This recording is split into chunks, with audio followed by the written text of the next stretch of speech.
So Debbie, you've been doing this for a while. The people coming through your doors in 2016 versus 2003, are you seeing much of a difference? Oh, we see a huge difference. In 2003, I'd say more than 50% of the clients that we served were probably 25 and younger. Now, probably 70% of the clients we serve are 45. Now, let's back that up. Let's say maybe 38 to 42 and older. So what does that mean in terms of their proficiency or life experience? Are you finding that they're easier to train or harder? You know, honestly, sometimes the older you are, the more bad habits that you have, and it's harder to break those bad habits. Young people are more adaptable to change quicker and faster. So yes, we do see it is harder to train older people, and our failure rates are higher with older people. Now, I don't really know how to explain that, but it just seems to go that way.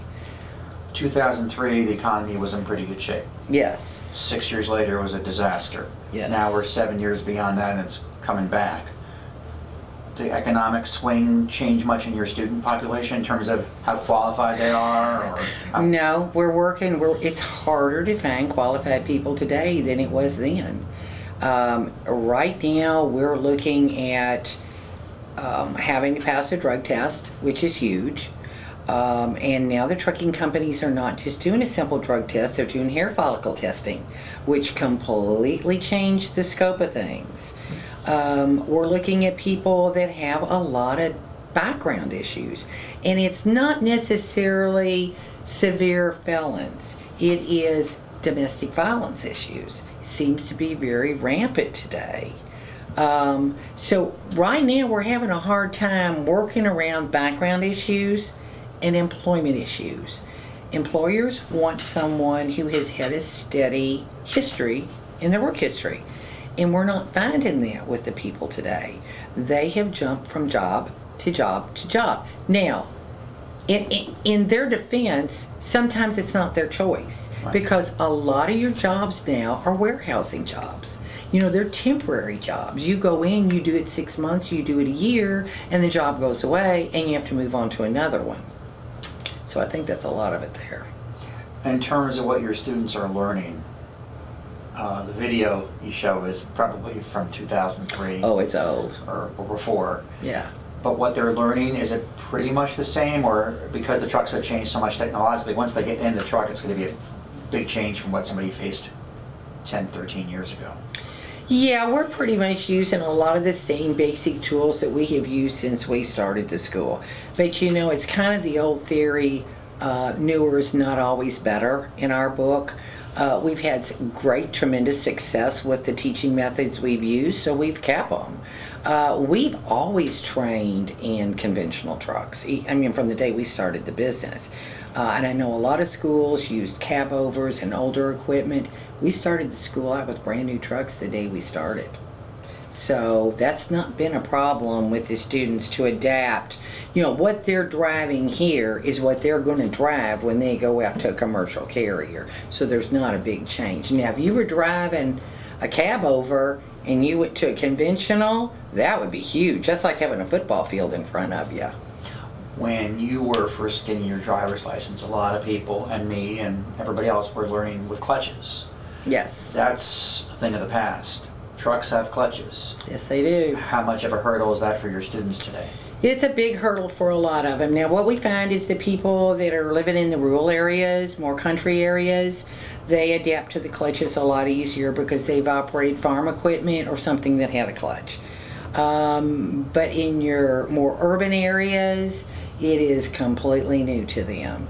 And it takes us a lot longer because we're really having to work hard on that clutch end. Yeah. So you've had to adjust the curriculum time a little bit to allow for that? Well, we've had to adjust. It used to be we would take people out on the road day one. First day you came out of the classroom, we split the class in half, and 50% went to the road and 50% went to the range out here to learn the bagging maneuvers. We don't do that anymore.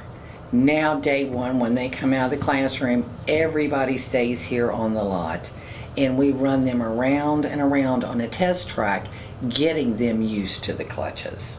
So how long before they get the road then? Depending on how well they do, first day we kind of evaluate them, and the ones that are catching on very well and have gotten used to the clutch and can actually not take their vision off the road while they're clutching, we'll move them onto the road the next day. The ones that are still struggling, we'll keep them here another day before we put them out there. As you said, you've had some issues with people being able to enroll either the grant money or their previous history. Right. But once they get here and have started your class, is the success rate what it's always been? Yes, because we make sure before we even enroll anybody in this program that they are employable, which is the big hurdle. It doesn't do us any good to train someone, I don't care what their source of income is, if when they get finished with the program, they can't walk out that back door, get in a truck and go to work. So we spend our time on the front end, running the criminal background checks, having them fill out applications, getting pre-hire letters from carriers that assures us as soon as this student graduates, he has a job. Now that's not the job he has to go to, but we want to make sure that this person is employable. So yes, our success rate for what walks in the door and what walks out the back door is 100%, because we don't bring anybody in here that we don't already have a job for. At the depth of the recession, were you able to get pre-hire letters for everybody even back then? Yes, we were, but I will say this, a lot of the core line carriers that we still use today pulled back and were not giving pre-hires. There was probably a small handful that continued to do it during that time frame. And I stayed loyal to those carriers because of that. Ann said that when she noticed the change is that lately, for some reason, there have been a lot of companies hiring local versus long haul. Why, if that is the case, why do you think that is? Well, for a long time, when back in 8 and 9, when everything started going down, the local market dried up. I mean, manufacturing dried up, which dried up a lot of the local market.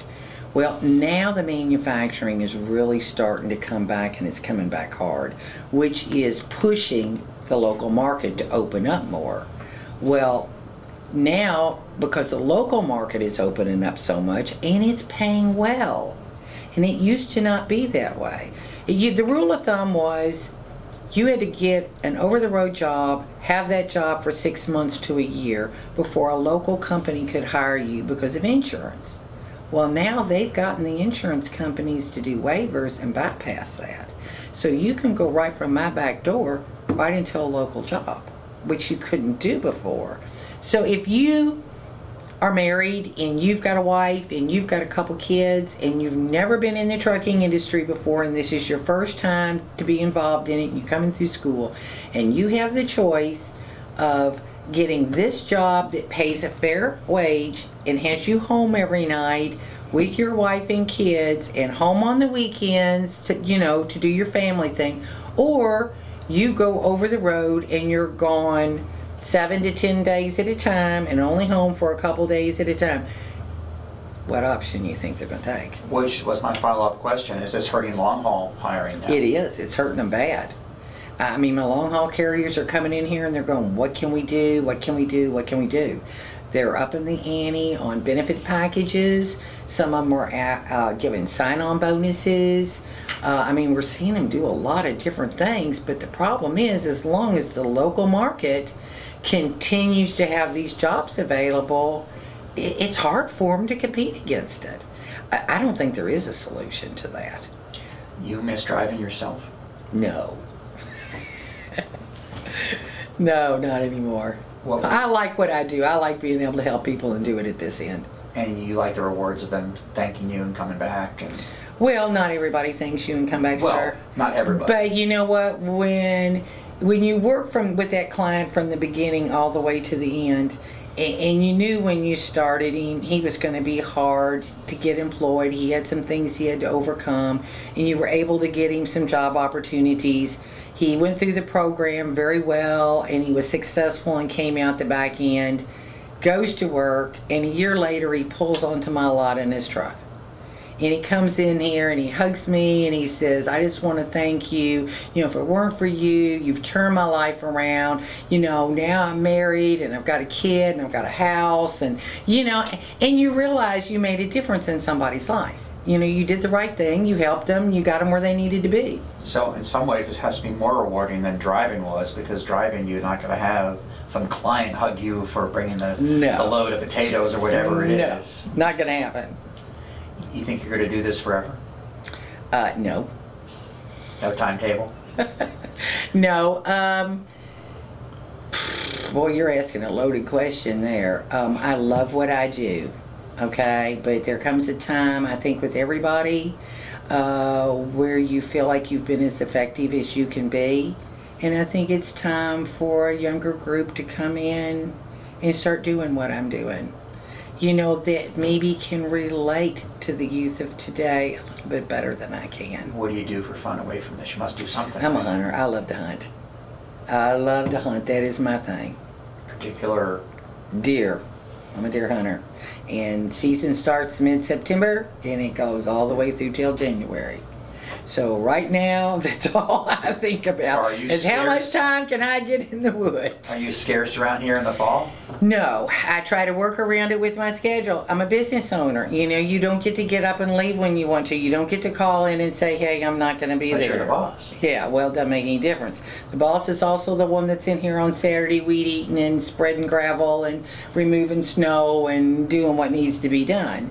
But what I have learned is I can get up early, I can get in the woods, I can hunt till about 9:30, 10 o'clock, have my clothes here, be back at work by 10 o'clock dressed, put in the rest of the day, walk out at 4:30 at the end of the day, get back in the woods by 5 or 5 to work it around my schedule, you know. All right. Except for my birthday, I always take my birthday off. Everybody knows I'm not coming to work on my birthday, I'm hunting. When's your 50th birthday? Yeah, thank you. I love you. Thank you very much. Thank you.